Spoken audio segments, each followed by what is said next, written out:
اور یاد کرو جب پیغمبر صلی اللہ علیہ وآلہ وسلم نے اپنی ایک بیوی سے ایک بھید کی بات کہی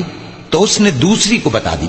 پھر جب اس نے اس کو ظاہر کر دیا اور اللہ نے اس حال سے پیغمبر صلی اللہ علیہ وآلہ وسلم کو آگاہ کر دیا تو پیغمبر صلی اللہ علیہ وآلہ وسلم نے ان بیوی کو وہ بات کچھ تو جتائی اور کچھ نہ بتائی۔ سو جب وہ بات ان کو بتائی تو وہ پوچھنے لگیں کہ آپ کو یہ کس نے بتایا؟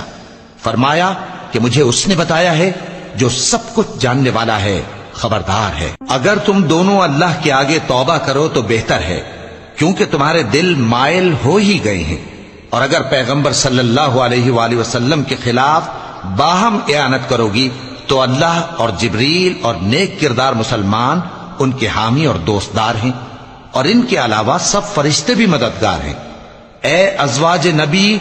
اگر پیغمبر صلی اللہ علیہ وآلہ وسلم تم کو طلاق دے دیں تو عجب نہیں کہ ان